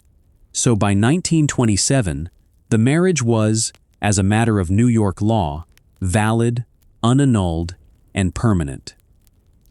Alice Rhinelander was the lawful wife of Leonard Kip Rhinelander, and would remain so unless somebody obtained a divorce. And a divorce in New York required proof of adultery, and Alice was not going to provide it, and had no interest in doing so. The family had run out of legal moves in New York. So they left New York. In July of 1929, Leonard Rhinelander was found living in Nevada under the name Lou Russell. Read that again, slowly, because there is an entire biography compressed into it. The heir to a 200-year-old New York name, the young man whose surname his family had spent a year and an enormous sum of money defending in open court, was living in the desert under a name he had made up. The name was the whole point of the lawsuit. He had discarded it privately, 3.5 years after they had gone to war for it publicly. I do not know what that means about him. I want to be careful. It is possible he was hiding from reporters. It is possible he was hiding from his family. It is possible he was hiding from the fact that he had sued his own wife. All three of those are consistent with the record, and the record does not choose. What the record does establish is the legal purpose of his being in Nevada. Nevada in the 1920s had built an industry out of a specific gap in American law. Divorce in most states was slow, fault-based, and humiliating. Nevada offered short residency requirements and permissive grounds, and a national trade grew up around that difference. You established residence, you filed, and the courts moved. In December of 1929, Leonard Rhinelander obtained a divorce in Las Vegas. It was granted by default, which means Alice did not appear. And here is the crucial legal point, and it is the reason the story does not end in 1929. A Nevada divorce, obtained by default against a New York resident who never appeared and was never properly subject to Nevada's authority, was not something New York had to honor. The validity of that decree in New York was, at minimum, seriously questionable. Leonard could call himself divorced in the state of Nevada. Whether he was divorced in the state where his wife lived, where the marriage had occurred, and where the jury had ruled, was another matter entirely.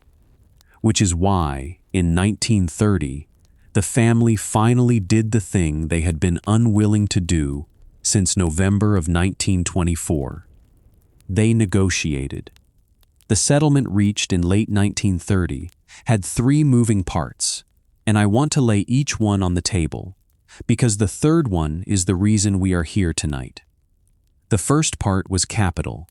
Alice received a lump sum. The figure reported is $31,500. In the money of 1930, that was a substantial sum, roughly comparable to several $100,000 today. The second part was income. She was to receive $3,600 a year, paid as $300 a month, for life. That was a genuine living. In 1930, $300 a month put a single woman comfortably above the median household in the United States, and 1930 was the first full year of the Depression.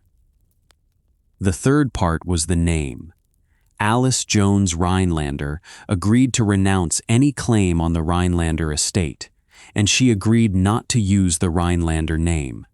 Sit with that for a moment. They bought it back. Not the marriage. They could not undo the marriage. 12 men in White Plains had settled that, and the appellate division had confirmed it, and the family had spent 6 years discovering that a verdict is a wall. So they bought the only thing left, which was the word. Everything in this story, from the headline in the New Rochelle Standard Star, to the fraud pleading, to the letters read aloud, to a woman crying in a judge's chambers, was about a surname. The Rhinelanders never wanted a young man protected. If they had wanted that, they would not have argued in public that he was a dupe. They wanted a name kept clean, and when the law refused to clean it, they wrote a check. And Alice signed. I am not going to criticize her for signing, and I want to say why. Because it would be easy to make her a martyr here, and she was not one.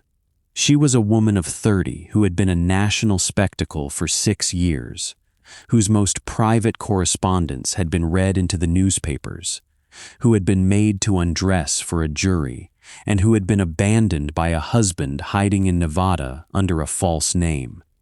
The marriage was over as a lived fact. It had been over since November of 1924. What she had been fighting for since then was not a household.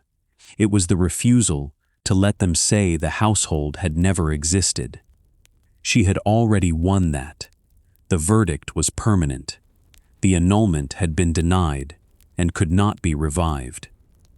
What they were buying in 1930 was not the fact, it was the use of the word.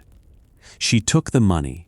She was 30 years old, and the country was entering the Depression, and she had no husband and no prospect of one, and a family that was going to keep paying her only as long as the agreement held. There is one more thing about that agreement that I want to put in front of you, because it is the part that is easy to read past.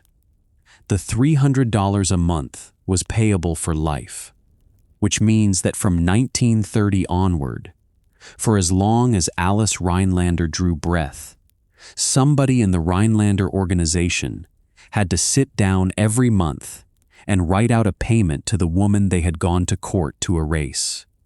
Every month, for decades. The family had wanted the marriage deleted from the record. What they got instead was a permanent line item. I want to name what that arrangement actually was in plain terms, because the legal word for it is dry, and the thing itself is not. It was a purchase of silence, with an installment plan attached. The lump sum bought the release of any claim on the estate. The monthly payment bought her continued compliance, because a payment that can stop is a payment that keeps arriving on condition.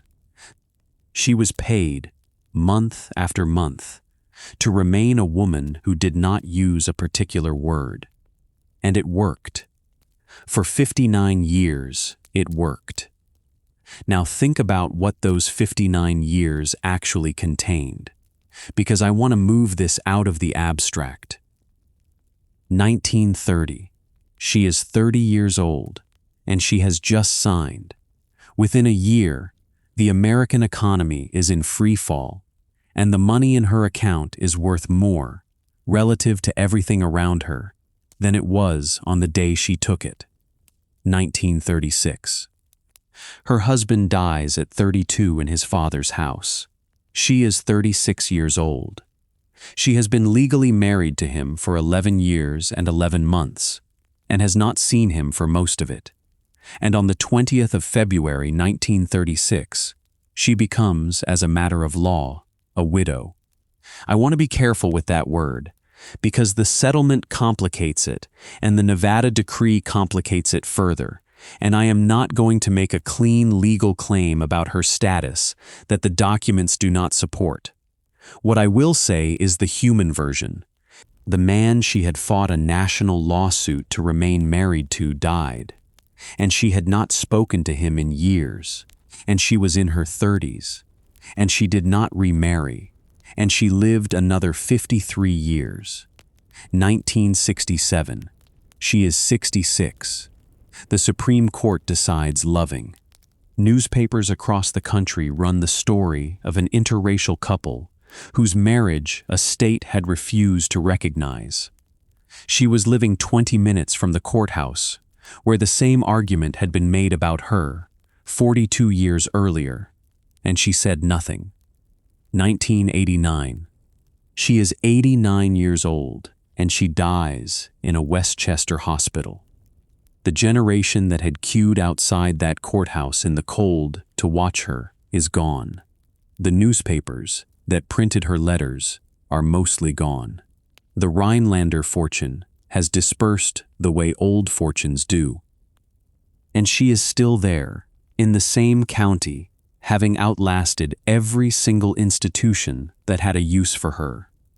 Now let me tell you how each of them spent the rest of their lives, because the two answers are not remotely symmetrical, and the asymmetry is the last thing this case has to teach. Leonard Kip Rhinelander lived another 5 years.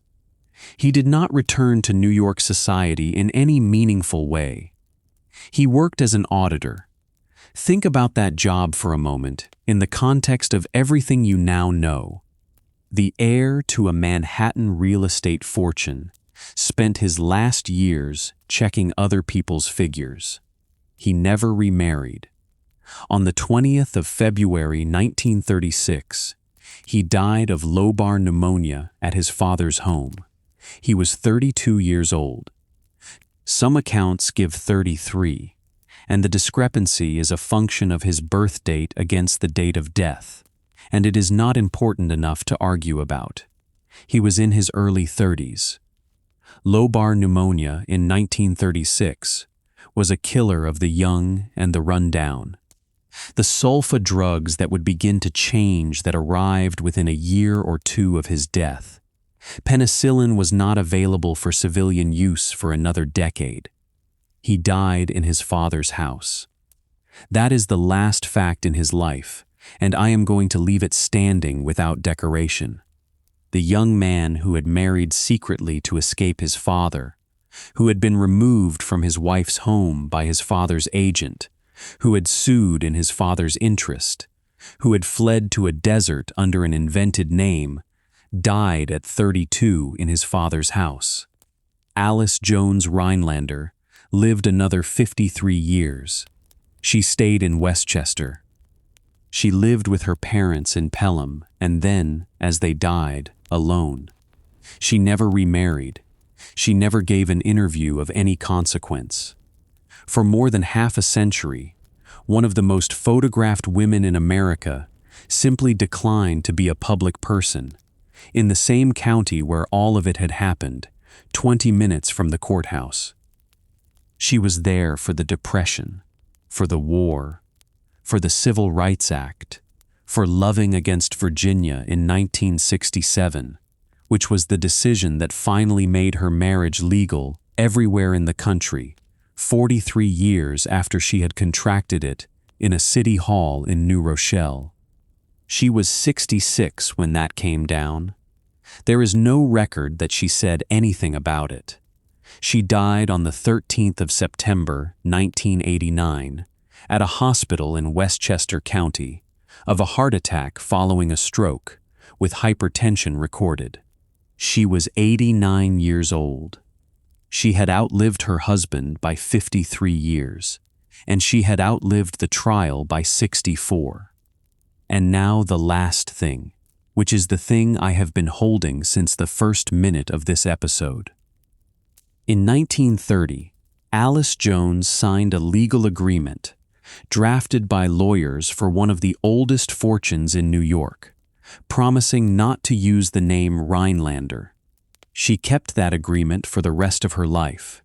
She lived under her own name in a county where everybody knew who she was. She was buried in Beechwoods Cemetery in New Rochelle. The stone says Alice Rhinelander. That is the whole ending, and I want to be careful not to gild it, because the temptation to make it triumphant is enormous, and the facts are quieter than that. The agreement bound her in life.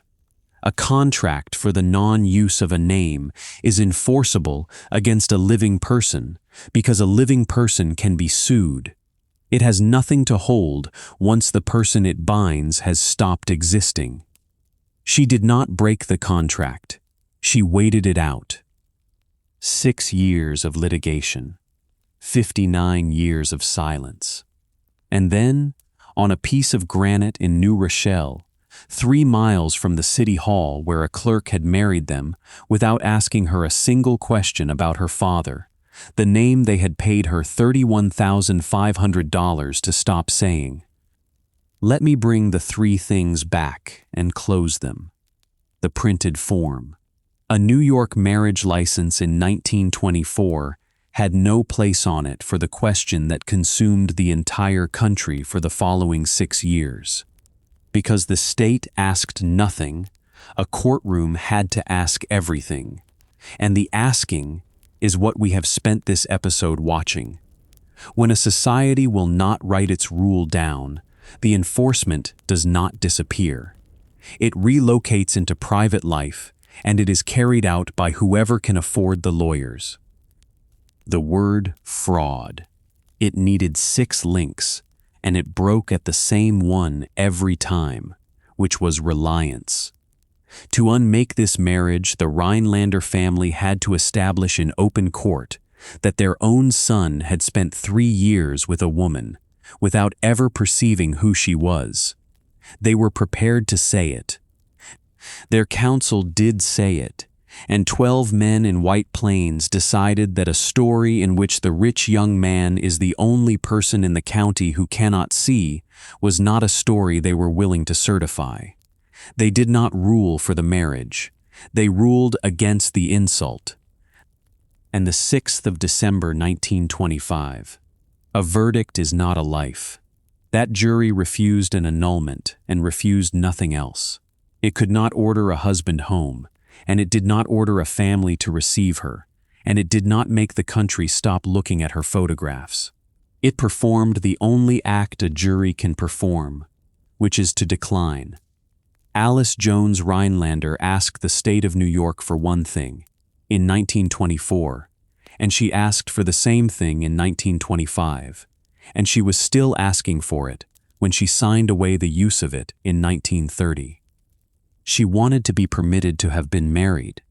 She was told by 12 men that she had been. She was told by a contract that she could not say so. The stone says Alice Rhinelander,